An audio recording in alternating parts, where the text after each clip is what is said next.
I once spoke to a fisherman who had been dead for a year. I only found out after we were already alone with him at sea.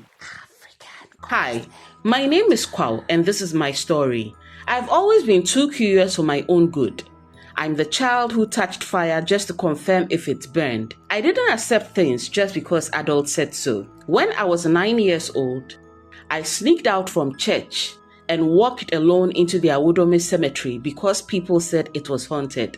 The only thing that ran that evening was a grown man who saw me and screamed, "I've seen a ghost! There is a ghost!" I laughed when the people outside the gate started laughing after I came out and watched in silence when I got into a trotro. I gleefully told my mom when I reached the church, and she warned me, "Kwaw, one day you'll find what you are looking for." I laughed. 7 years later, I did. I was 16, bored, and feeling restless. My grandma on my mother's side wasn't feeling well, so because of that, my parents were traveling to take care of him for the weekend. I promised I wouldn't do anything wild.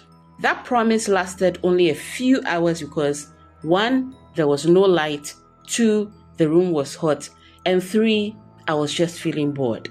By evening, I found myself in central Accra. I had wandered and kept on wandering until I found myself near the coast. I didn't even realize I had reached Jamestown. Then I found fishermen who were loading their nets, ice chests, lanterns into a shipping boat. I asked them if I could join them. They laughed. They said, "You won't survive the cold. You look soft. You don't have that experience." That should have ended it, but then instead, it planted an idea. I immediately went back home and I came back the following morning. Now I was prepared. I had a jacket to combat the cold. I had brought canned food, boiled rice, because I was determined that no matter what, I was going fishing with them. The group I spoke to hadn't returned, but I realized that another crew was getting ready to leave. Something inside me whispered, "Kwaw, wait." I ignored it. Then a tall, dark fisherman with an orange towel around his neck waved me over to his side.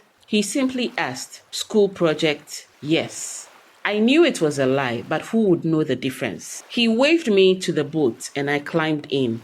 The others looked at me curiously as they climbed in, but they didn't say anything. The first few hours were beautiful. The sea stretched endlessly all around us. The land noise faded and I felt alive for the first time in my life. I somehow slept. I don't remember feeling tired. I just slept. When I woke up, it was night. Lanterns glowed weakly against thick darkness. The moon hid behind clouds. The sea wasn't rough, but it sounded wrong. I wasn't used to it, but I knew that something was wrong. Then something hit the boat, a heavy thud. The boat rocked. The fisherman murmured. There was another hit, and water splashed onto me. It was ice cold. I stood up and looked out of the canoe, and I saw something long and black moving beneath us. I told myself it was a whale and calmed down. I sat back down in my corner. Then there was a violent thud. The fisherman with the orange towel came and sat in front of me. His back was towards me. He was silent, didn't say anything. I told myself, if he's calm, I also have to be calm. The other men sounded uneasy. One of them asked, could it be sharks? Then a massive crash shook the canoe. There was silence. Now they were leaning out of the boat to see what it could be. I looked at the man seated in front of me. He hadn't moved. Then, without turning his body, his head rotated slowly, completely, until his face was looking directly at me. I screamed, not just from fear, but from pure regret. I closed my eyes, and when I opened them, he was gone. A loud splash echoed beside us. The fishermen were now all turned, staring at me. What are you even doing there? I stammered about my school project, and then I told them about the tall man with the orange towel who invited me. Their faces changed. Who?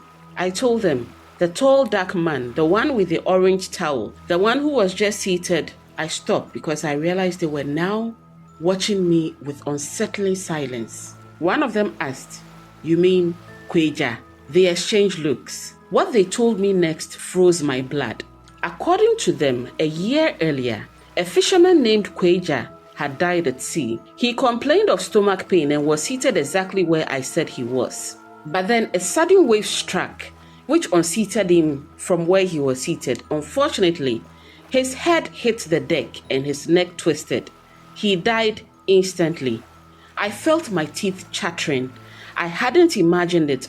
I hadn't even thought about the fact that I was speaking to a dead man. The rest of that night was torture. Every sound was amplified. Every shadow looked suspicious. I prayed, not for safety but for fish. Let them catch anything at all, so that we could leave. Eventually, I passed out from exhaustion. Morning came with sunlight and heaviness. The fishermen joked.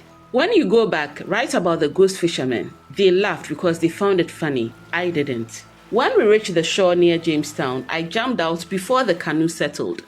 I dropped to my knees and I kissed the sand. I was so happy to be back on land. They offered me fish. I quickly ran. I realized that I ran and continued running until I was too tired and stopped. I found myself in a place I didn't even recognize, but then I continued walking until I reached Kaneshie. I got into an Amasaman bus. I got home, showered, and collapsed into bed. For the first time in my life, I wasn't curious anymore. My mother had been right when she said that one day I would find what I was looking for.